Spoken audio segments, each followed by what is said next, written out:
Oui, mes frères, mes sœurs, je suis de retour comme d'habitude. C'est la deuxième partie de ce message. Dans la troisième partie, voilà. Donc, cette troisième partie, je l'ai encore scindée en deux parties. Donc, nous avons fini la première partie et nous sommes maintenant sur la deuxième partie de ce message. La nature réelle de Dieu, des anges et des démons.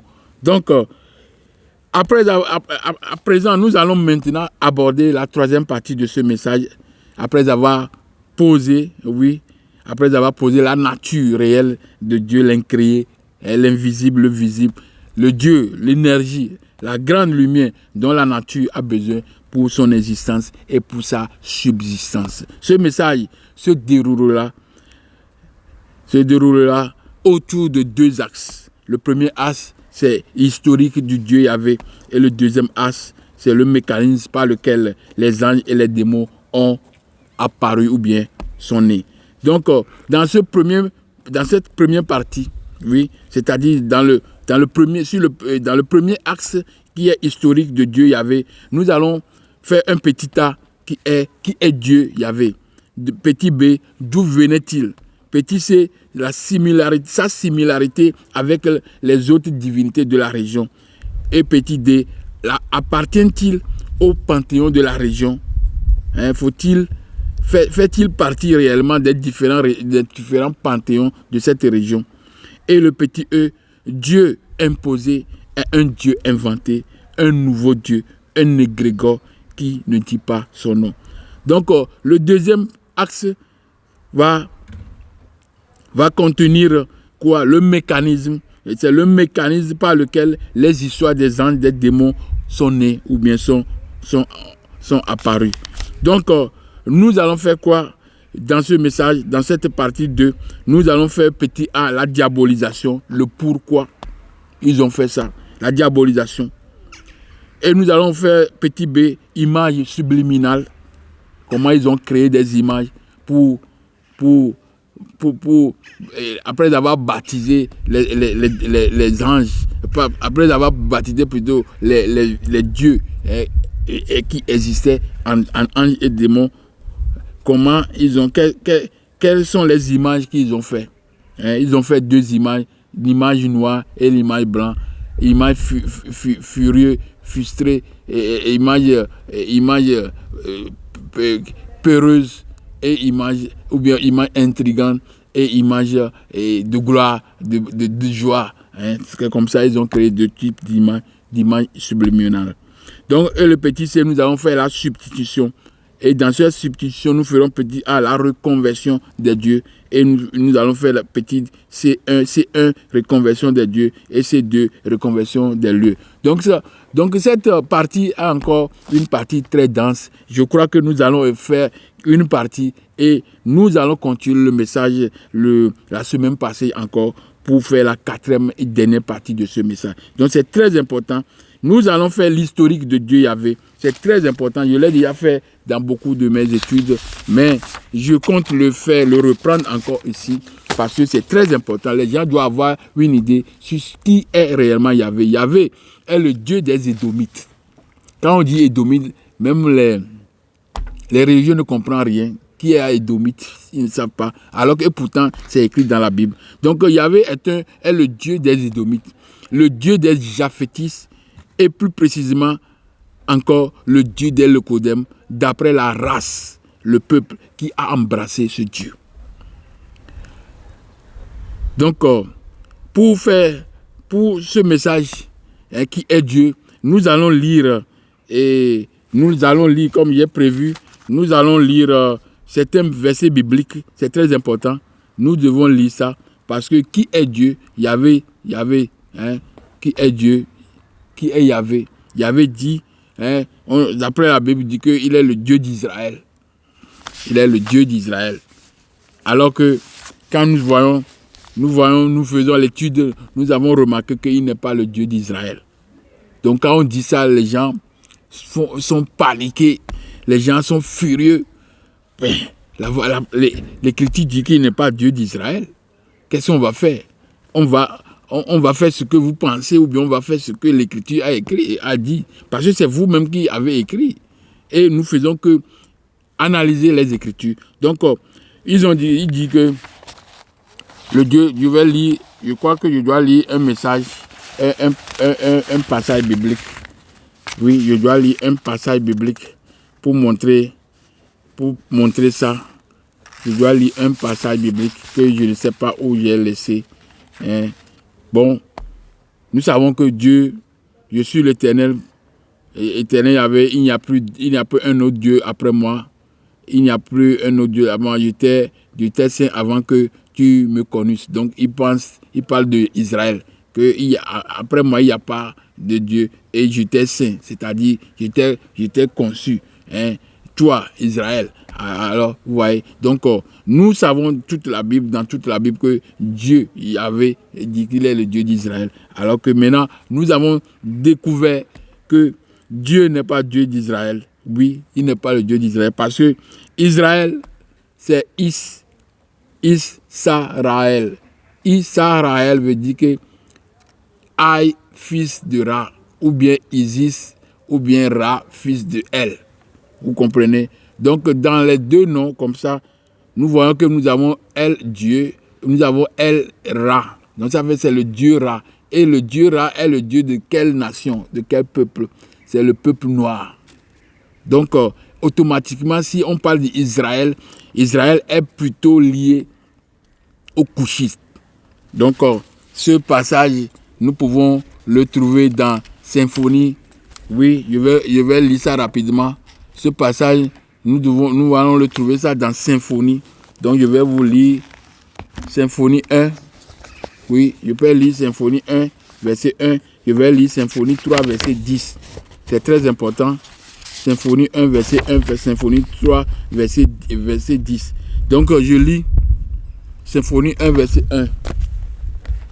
La parole de l'Éternel. Vous savez, l'Éternel, c'est Yahvé. La parole de l'Éternel qui fut adressée à Sophonie, fils de Couchi, fils de Guédalia, fils d'Amaria, fils d'Ézéchia, au temps de Josias, fils d'Amon, roi de Juda. Vous comprenez? Donc quand on lit tout à l'heure, quand j'ai lu comme ça, les gens n'ont pas compris. Mais le premier point, le plus touchant, c'est qu'on a dit que Sophonie est israélite, mais il est le fils de Couchi. Donc s'il est le fils de Couchi, Ben Couchi. Couchi, fils de, ça fait Ben Couchi, Ben Amon, Ben, fils d'Amon, Benjamin, fils d'Amon. Vous comprenez? Donc, Amon, c'est qui? Amon, c'est le dieu Ra, Amon-Ra, le dieu des Mélanodins, des Kamites, des Couchites. Donc, ici, en lisant directement Symphonie 1, verset 1, nous remarquons que Sophonie qui est israélite, il est qui? Il est le fils de Couchi. Donc, je vais lire aussi Symphonie 10, Symphonie 3, verset 10. Au-delà des fleuves de l'Éthiopie, mes adorateurs, mes dispersés, m'apporteront des offrandes. Et je vais lire encore aussi Ésaïe 18, verset 7.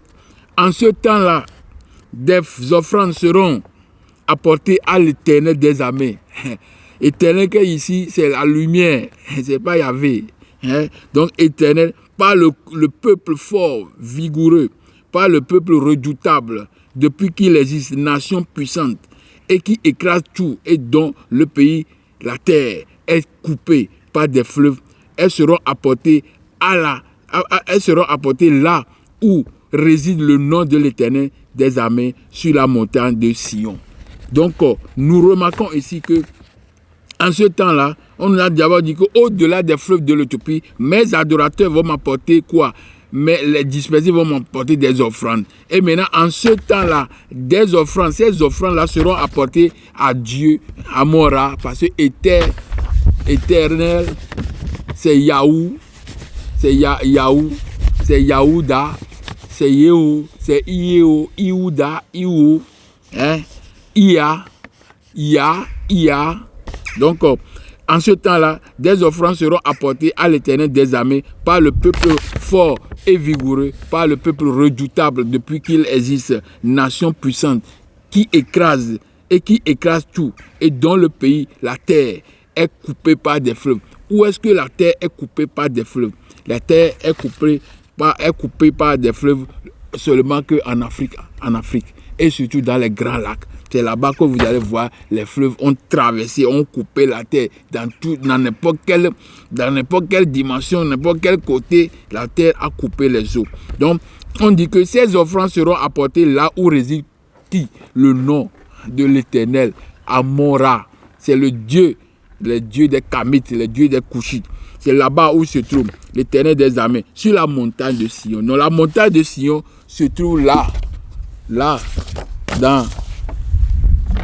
sur la terre qui est coupée par des eaux. Donc, je continue avec nous sommes sur le point, on fait l'historique de Yahvé. Donc, je dis que d'après les versets suivants de la Bible, où est-ce que je suis exactement? Je crois que d'après les versets suivants que... Non, je ne suis pas là-bas. Vous m'excusez. Je suis encore très loin. Donc, on a déjà fait ce côté-là. Donc, je suis sur une autre page, la page 5 et 6. Donc, qui est Yahvé? Donc, Yahvé est le Dieu des Édomites. Et que je viens de montrer que le Dieu des Édomites, je viens de montrer tout ça là. Maintenant, donc, nous allons lire aussi Genèse 25, verset 23 à 26. Donc, l'Éternel lui dit, 2 nations sont dans ton ventre et 2 peuples se sépareront au sortir de tes entrailles. Un de ces peuples sera plus fort que l'autre et le plus grand sera assujetti au plus petit. Les jours où elle devait accoucher s'accomplirent. Et voici, il y a 2 jumeaux dans son ventre. Le premier sortit entièrement roux, comme le manteau de poil, et on lui donna le nom de Esaü. Esaü, c'est Édom. Quand vous lisez Genèse 36, verset 1, vous allez voir ça, Genèse 36, verset 8. Esaü, c'est Édom. Donc quand je dis que ce sont le Dieu, Yahvé est un Dieu, est le Dieu des Édomites. Voilà la provenance des Édomites. Édomites, c'est Esaü. Et on nous dit que le premier est sorti roux, comme un manteau de poil. Donc, qui sont les roux? C'est les Leucodèmes, c'est les Japhétis, ceux qui ont la couleur blanche. C'est eux qu'on appelle Leucodèmes. Donc, ensuite, son frère dont la main tenait le talon d'Esaü, d'Édom, où on lui donna plutôt le nom de Jacob. Donc, si le premier est roux, est blanc, nécessairement le deuxième est automatiquement d'une autre couleur opposée, et c'est noir. Et même le nom Yakobo nous dit que Ya, c'est encore Ya. Oh Ya, c'est encore le nom de Dieu, encore Yakobo, c'est le nom encore de Dieu, c'est un nom théophore. Yakobo, c'est un nom théophore. Donc, ça veut dire qu'il y a aussi frère, grand frère, ou bien Dieu, Dieu Yakobo, noir. Vous voyez? Donc, les 2 versets bibliques, ces versets bibliques que je venais de lire, et surtout Genèse 25, versets 23 à 26, nous montrent que les 2 races qui sont là, et il y a la race noire et la race noire appelée encore mélanoderme, et la race roux, blanche, encore appelée leucodème. Donc, et nous savons que dans Michée 4, verset 5, qu'est-ce qu'on nous dit? Michée 4, verset 5, tandis que tous les peuples marchent, chacun au nom de son Dieu, nous marcherons, nous, au nom de l'Éternel Yahvé. Donc, Yahvé est le Dieu des Édomites et non des Israélites. Car les Israélites ont pour leur Dieu qui se trouve sur la montagne de Sion, dans les terres qui sont traversées, coupées par des fleuves. Alors que le Dieu des Édomites se trouve là où la terre est seulement est traversée par la fleuve, pas la fleuve, mais le fleuve plutôt. Mais je voudrais dire même la mer. C'est la mer que je voulais dire. Donc la mer morte. C'est la mer morte qui traverse là-bas. Vous voyez, que c'est impensable qu'on va dire que là où il y a des petites rivières et puis la mer morte, c'est là-bas qu'on va parler des têtes coupées par des grands eaux. C'est pas possible. On ne parle pas de ça. Ne sont pas des eaux. Et on dit la mer morte, c'est l'eau salée même. Vous comprenez? Donc, il n'y a pas de vie même dedans. Donc, je continue. J'ai déjà lu Exode 3, verset 6. C'est ça que je voulais dire. Je voulais lire Exode 3, verset 6 pour vous dire que Dieu dit qu'il est le Dieu d'Abraham, d'Isaac, de Jacob, tout ça là. Voilà. Exode 3, verset 6. Voilà, c'est le passage là que je voulais lire avant. Et il ajouta, je suis le Dieu de ton père, le Dieu d'Abraham, le Dieu d'Isaac, le Dieu de Jacob. Et Moïse se cacha le visage car il craignait de regarder Dieu. Vous comprenez? Donc le Dieu de Jacob, tout ça là, ils ont dit que les enfants de ces gens-là sont les Israélites. Et puis, alors que nous avons vu que tout ça là, c'est la substitution. C'est quoi? Ils ont pris la place d'un autre. Ils ont pris la place d'un autre. Ils ont pris l'identité d'une autre personne. Et les personnes qui détenaient réellement cette identité, c'est les Africains, les Mélanothèpes. Donc, d'où venait-il? D'où venait-il Yahvé? On doit connaître là où il est sorti. D'après les versets bibliques, Psaume 68, verset 8 à 7, que je dois lire. Psaume 62, verset 8 à 9. Je vais lire Psaume 62, verset 8 à 9. C'est très important. Oui, il y a beaucoup de choses que nous devons lire. Sinon, ça serait difficile de comprendre le message. Verset 8. Ô Dieu, quand tu sortis à la tête de ton peuple, quand tu marchais dans le désert, la terre trembla et les cieux se fondirent en eau. Le Sinaï s'ébranla devant l'Éternel, Dieu d'Israël. C'est Dieu des Édomites. Donc partout on écrit Dieu d'Israël dans la Bible, c'est Dieu des Édomites, Dieu des Japhétites, Dieu des Lekodem. C'est ça. Ce n'est pas Israël. C'est pas Israël. Ça, on doit reformer ça. Ce n'est pas le Dieu d'Israël, mais c'est le Dieu des Édomites. Voilà. Donc d'après les versets, Psaume 68, versets 8 à 9, je vais lire aussi Juge 5, verset 4. Ô Éternel, quand tu sortis de Séir, quand tu t'avanças des champs d'Édom, donc champ d'Édom, c'est champ d'Ésaü. Vous voyez, champ d'Ésaü. Champ d'Édom, c'est champ d'Ésaü. Vous voyez, la terre trembla et les cieux se fondirent, les nuées se fondirent en eau. Voici la bénédiction. Je vais lire aussi encore un autre. Voici la bénédiction par laquelle Moïse, homme de Dieu, bénit les enfants d'Israël. Bénit les enfants, pas d'Israël, mais bénit les enfants des Édomites. Les enfants d'Édom, ou bien les Édomites, ou bien les enfants d'Édom, avant sa mort. Il dit, l'Éternel est venu, Yahvé, pas Éternel seulement, Yahvé est venu de Sinaï. Il s'est levé sur eux de Séir. Séir, quand nous lisons Genèse 36, nous allons voir Genèse 36, verset 8. Ésaü s'établit dans la montagne de Séir. Ésaü, c'est Édom. Vous voyez? Donc, Séir, c'est un endroit qui se trouve directement dans Sinaï, dans Paran, dans Madian. Tout ça là sont ensemble. Donc, on dit que voici la bénédiction par laquelle Moïse, homme de Dieu, bénit les enfants d'Édom, pas des enfants d'Israël, d'Édom, avant sa mort. Il dit, Yahvé est venu de Sinaï, il s'est levé sur eux de Séir, il a resplendi de la montagne de Paran, et il est sorti du milieu des myriades. Il a de sa droite envoyé le feu de la loi. Vous voyez, c'est ça. Donc, quand nous lisons ces versets, il y en a plein.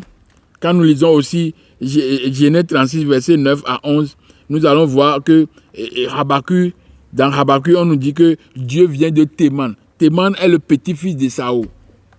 Et Et Amalek aussi est le petit-fils de Saül. Donc tout ça là, qu'on nous a dit dans la Bible, dans la Bible, tous ces peuples sont un même peuple. C'est les enfants d'Édom. C'est les Japhétistes, c'est le Locodème. Vous voyez, tout ça là, c'est déjà à partir de la Bible que nous avons remarqué cette divergence, ces mensonges qu'ils ont toujours cherché à faire. Parce que sans le mensonge, il ne peut pas exister. Donc, d'après ces versets, nous avons l'idée sur le lieu d'où Yahvé est sorti, ou bien la demeure de Yahvé. Il habite au-delà de la mer Rouge, il habite au-delà de la mer Morte. Nous reviendrons dans la suite si Yahvé a réellement une demeure à l'endroit où on lui a réservé. C'est eux qui ont réservé cet endroit. Nous allons voir si réellement Yahvé était dans cet endroit-là, réellement. Donc, le point c'est, quelle est sa similarité avec les divinités de la région. Donc, d'après les versets 30, c'est-à-dire Ésaïe 30, verset 30, Juge que j'avais lu, Juge 5, verset 4, Exode 19, verset 16, 2 Samuel 22, verset 15, Psaume 68, verset 8 à 9, Psaume 77, verset 18 à 19, et surtout Ésaïe 29, verset 6 que je dois lire. Je vais lire ça. Ésaïe 29, verset 6. C'est l'Éternel des armées que viendra le châtiment avec des tonnerres, des tremblements de terre et un bruit formidable, avec l'ouragan et la tempête et avec la flamme de feu dévorante. La flamme de feu dévorante. Donc, voilà tout ce que nous avons eu. D'après tous ces versets que je vous ai lus, et celui-ci est très fondamental. Nous pouvons dire, d'après Yahvé, d'après ces différents versets, nous pouvons dire qu'il est le Dieu de pluie, le Dieu de tonnerre, le Dieu de tempête, le Dieu d'orage, etc.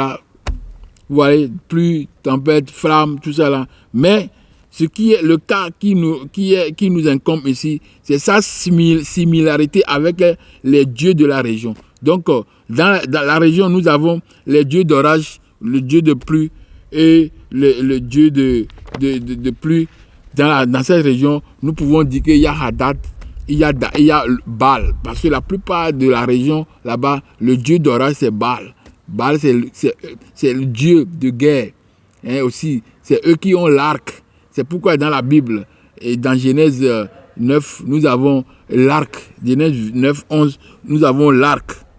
Nous avons l'arc. Donc l'arc, là, ça sert à crever les nuages. Et c'est les nuages qui donnent les pluies. Donc les dieux similaires dans cette région, nous avons Hadad, nous avons Dagon, nous avons Baal.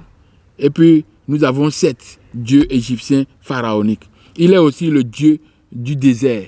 Oui, d'après le verset Psaume 68, verset 8 à 9, nous avons dit quand il est sorti à la tête de son peuple, le peuple Locodème, le peuple Japhétiste, le peuple, oui, Locodème, Japhétiste et Domi, quand il est sorti à la tête de ce peuple, qu'il y a quoi? Il est sorti à la tête de ce peuple. Donc, Psaume 68, verset 8 à 9, donc nous montre que le Dieu, là aussi, est le même Dieu, Yahvé, est le Dieu du désert. Et le Dieu Seth est le Dieu d'orage et aussi il est le Dieu du désert. Donc cette divinité d'orage est fondée sur des éléments de la nature. Donc toutes ces divinités qui sont des divinités d'orage, de pluie, de vent, de l'air, de souffle, sont fondées sur les éléments de la nature. Donc les éléments de la nature, c'est le vent, c'est l'air, c'est le souffle, le tonnerre, la flamme, le feu, la pluie, tout ça là, ce sont les éléments de la nature. Ou bien les phénomènes de la nature, ou bien les forces naturelles. Vous comprenez? Donc, Yahweh est, d'après tous ces versets, il est le Dieu. Et il a ça une similarité avec ces dieux-là. Maintenant, le point D. Le point D, qu'est-ce que nous allons faire? Yahweh appartient-il aux différents panthéons de la région? Est-ce qu'il appartient aux différents panthéons de la région? C'est ça que nous allons faire maintenant. Appartient-il aux différents panthéons de la région? Au premier constat, le nom le nom Yahvé ne se trouvait guère dans aucun panthéon de la région. Nous avons remarqué dans Canaan, la région dans laquelle la demeure soi-disant de Yahvé, le nom de Yahvé d'abord Dieu d'orage, son nom d'abord Dieu d'orage. Nous avons remarqué dans Canaan, la région dans laquelle la demeure de Yahvé se trouve, nous savons que le nom Yahvé, ce Dieu est le Dieu d'orage. Et aussi, par après, il est devenu le Dieu unique, le grand Dieu de l'humanité. Le grand Dieu de l'humanité. Maintenant, quand nous remarquons, nous analysons, ou bien nous faisons la lecture des panthéons de la région, nous voyons que le nom, même s'il est le nom, le Dieu Tout-Puissant, au moins son nom doit figurer dans les panthéons. Nous remarquons que son nom n'est pas dans le panthéon, dans tous les panthéons de Canaan. Donc cette absence est remarquable et cette absence est inquiétante. En parcourant les panthéons tels que Canaan, panthéon cananéen, panthéon assyrien, panthéon babylonien, panthéon même édomite, panthéon égyptien, panthéon, oui, quand j'ai dit même le panthéon édomite, parce que le Dieu là est le Dieu des Édomites. Maintenant, quand nous analysons le panthéon édomite, le nom de Yahvé est presque inexistant. Donc, l'inquiétude est encore plus profonde. Le nom même, quand on dit que le Dieu là est le Dieu des Édomites, quand nous analysons le panthéon des Édomites, on ne voit même pas le nom de Dieu Yahvé dedans. Donc, les Édomites, qui sont les enfants de ce Dieu Yahvé, ne laissant aucun signal, ne laisse aucun signal, ou bien ne nous donne pas une existence de ce Dieu dans ce panthéon. Le Dieu que nous avons remarqué dans le panthéon, c'est le Dieu Kos. J'ai fait déjà ça dans mon message dans le temps. Donc, c'est le Dieu Kos, Dieu de volcan. Nous pouvons dire, en fondant sur la similarité, que Yahvé est un autre nom de Dieu. Donc, si le Dieu des Édomites est Kos, alors que nous lisons dans les Écritures maintenant que c'est le Dieu est Édomite, alors ça veut dire que Yahvé, c'est une épithète de Kos. C'est un autre nom de Kos. Donc, ou encore, l'autel du Dieu Kos, où Yahvé doit être... Voilà. Donc, je continue, je vais reprendre. Donc, quand nous avons vu la similarité avec le Dieu, avec les dieux de Canaan, nous voyons que tout le nom de Yahvé même ne se figure pas. Et maintenant, quand on nous dit même qu'ils sont des enfants d'Édom, et ces enfants sont les enfants d'Édom, on a aussi visionné le panthéon édomite, on voit que son nom même n'est pas dedans. Et c'est Kos qui est dedans. Maintenant, nous pouvons dire en toute affirmation, en toute, pas légèreté, mais à toute assurance, que Dieu des Édomites est Kos. Ce n'est pas Yahvé. Maintenant, Yahvé est une épithète. C'est un autre nom de Kos. Donc, si nous tenons compte aussi du verset biblique qui nous dit que, Exode 19, verset 8, le mot Sinaï était tout enfumé parce que l'Éternel y était descendu au milieu du feu. Cette fumée s'élevait comme la fumée d'une fournaise et toute la montagne tremblait avec violence. Donc, cette présentation de Dieu comme Dieu de volcan, parce que nous avons dit que le Kos est Dieu de volcan. Maintenant, quand cette présentation par le verset là des qualités, ou bien la description plutôt d'un volcan actif, nous, après les richesses minutieuses dans la région, cette région n'abritait pas de volcan et aucun volcan n'a fait irruption dans l'histoire dans cette région. Vous voyez, c'est vraiment, c'est très difficile. C'est très difficile que on nous fait voyager dans des choses pour seulement juste pour nous perdre le chemin nous perdre notre contact avec la vraie divinité. Donc ici, on va remarquer que le dieu volcan, le volcan, que la description du volcan, d'après Exode 19, verset 18, que Dieu est la montagne fumante, tout ça là, c'est une description de volcan. Nous avons remarqué que dans cette région-là, il n'y a jamais eu d'éruption volcanique. Et le volcan, il n'y a pas de volcan dans cette région. D'où la notion de Dieu directement qui vient, c'est la notion de Dieu inventé. Parce que on voit que la demeure de Dieu, là où il doit être adoré, comme on a dit que c'est au-delà de la mer morte, où se trouve son sillon là. Donc quand on voit là-bas, sa table là, il n'y a pas de volcan là-bas. Donc on se demande, il est où exactement? Donc c'est là-bas que l'idée est venue de dire que ce Dieu est un Dieu nouveau, un Dieu inventé. Si cette divinité, ce Dieu est inventé, il est alors le Dieu que les Édomites ont imposé d'abord pour eux-mêmes, parce qu'ils l'ont imposé pour eux-mêmes, parce que leur Dieu était Cos, mais ils ont imposé Yahvé. Donc c'est un Dieu imposé d'abord pour eux-mêmes, et par après, il est imposé pour le monde entier, et plus précisément au peuple soumis à leur autorité. Voilà. Donc c'est pourquoi j'ai fait une étude intitulée « Le Dieu imposé est un Dieu inventé, un égrégore qui ne dit pas son nom ». Je vous invite humblement à revoir cette vidéo qui est porteuse des informations clés sur le nouveau Dieu, le Dieu Yahvé. Cette étude-là nous a permis de considérer que Yahvé est un égrégore. L'étude que j'ai faite 3 semaines ou 4 semaines passées, le Dieu imposé est un Dieu inventé, un égrégore qui ne dit pas son nom. Cette étude nous a permis de considérer que Yahvé est un égrégore et non un Dieu. Il n'est pas un élément de la nature, il n'est pas un phénomène de la nature, ou encore une force de la nature, une force spécifique dans la nature. D'où la définition de égrégore. Vous voyez? D'où la définition de égrégore.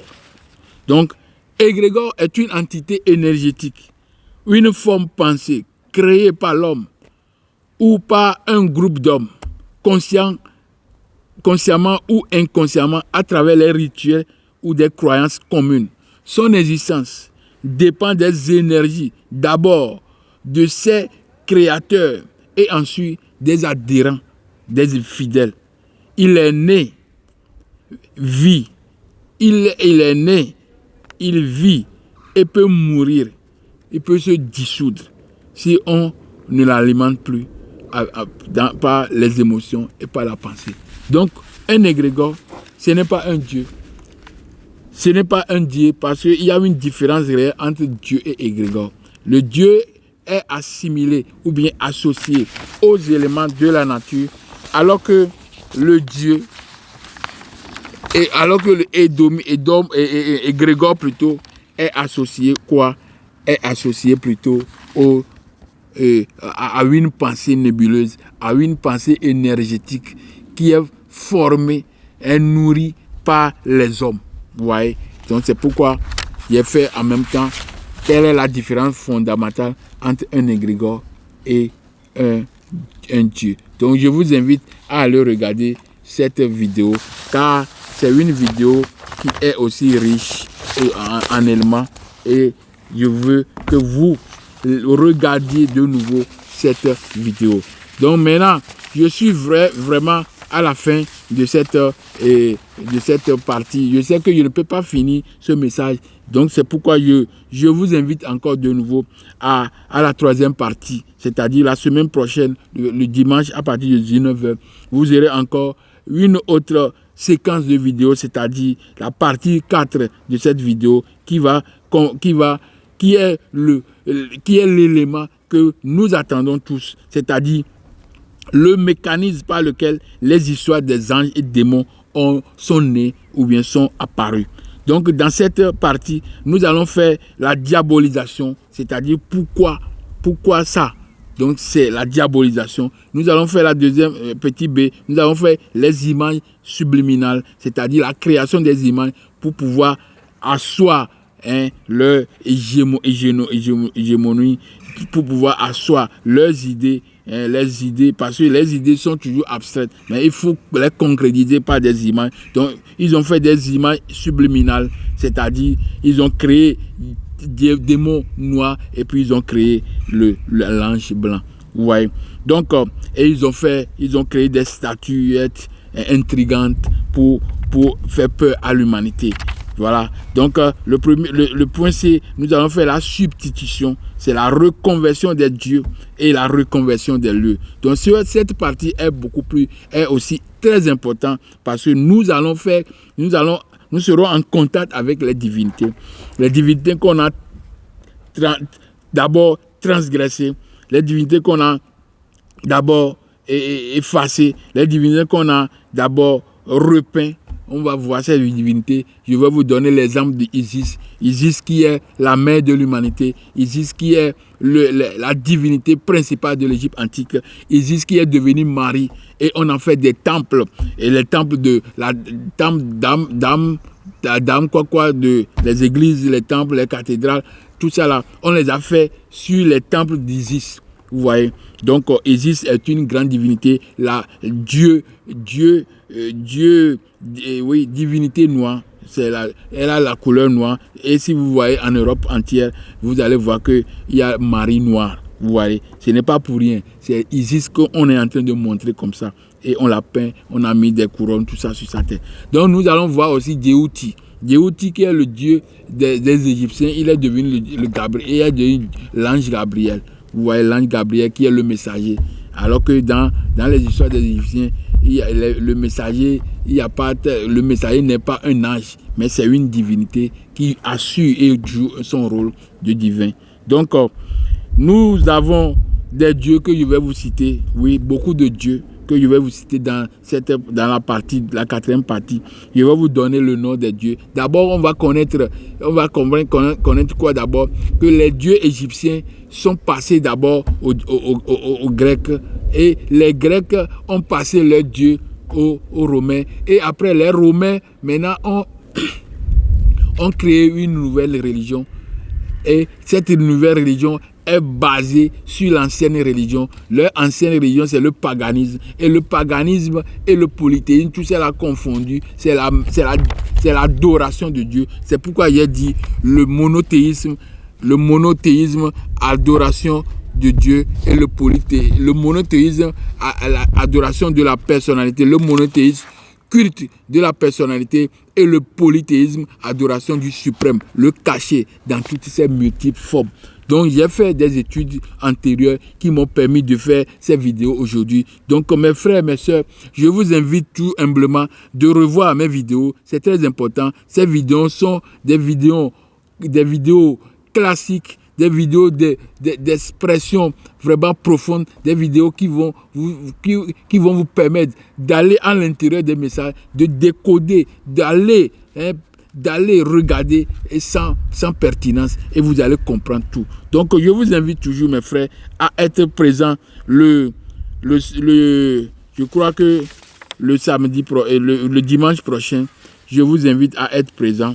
Venez suivre cette quatrième partie cette quatrième partie. C'est ça qui est très très très aussi importante. Donc mes frères, mes sœurs, je m'arrête ici en espérant que nous allons revoir plutôt le dimanche à partir de 19h. Et GMT, heure de Bruxelles, oui. Heure de Bruxelles, c'est pas GMT, mais heure de Bruxelles. Donc nous allons nous revoir pour voir ensemble, pour faire ensemble, comme je viens de finir l'histoire historique du Dieu Yahvé. Nous allons attaquer maintenant l'autre côté, le dernier, le point 2, qui sera le point essentiel, le point d'exemple, oui, quand nous allons voir des choses qui qui ne seront plus des choses abstraites pour nous, mais seront des choses concrètes. Donc, mes frères, mes sœurs, je m'arrête ici. Je m'arrête vraiment ici et je vous demande de partager la vidéo. Partagez la vidéo, c'est très important. Faites vos commentaires, laissez un mot. Griffez la vidéo parce que quand on griffe la vidéo, c'est ça qui permet à ce qu'on respecte l'intégralité de cette vidéo et on l'intègre plutôt dans l'organigramme plutôt, dans l'organigramme de quoi, de Facebook, de YouTube. La toile est surchargée, mais on va trouver la place parce que vous avez griffé le truc là, et la vidéo. Vous avez fait un commentaire et vous avez apprécié, vous avez posé des questions, vous avez donné vos points de vue. Donc c'est ça qui est important. Donc j'aimerais, mes frères, mes sœurs, vous dire que Cicéron, c'est un homme d'État, un homme d'État et un homme vraiment de haut calibre qui a écrit que grâce, donc j'ai oublié cette partie, je voudrais vous lire ça rapidement, cette partie, oui, ça fait partie des citations. Nous savons que Cicéron a fait beaucoup de citations, mais cette citation est vraiment très, très instructive. Il dit que c'est la piété et la religion que nous l'avons emporté sur tous les peuples et toutes les nations. Donc, Cicéron est une figure majeure de la fin de la République romaine, admiré pour son style oratoire et sa défense du droit. Né en 106 avant Jésus-Christ et assassiné en 43 avant Jésus-Christ, c'est un homme d'État romain, orateur, avocat et philosophe romain. Donc, il a aussi dit que nous devons au Dieu. Il dit que nous devons au Dieu un culte plein de respect, un culte très bon, très saint. Vous voyez, donc il dit ça, nous devons au Dieu. Le Dieu n'est pas un seul, n'est pas le Dieu qu'eux nous ont vendu, mais le Dieu, c'est les dieux. Dieu un, c'est les, ce n'est pas un. Un, pour nos ancêtres, c'est Wa. Et Wa veut dire une pluralité polyforme. Vous voyez. Donc, merci mes frères et on se retrouve à bientôt. Bye. Ciao.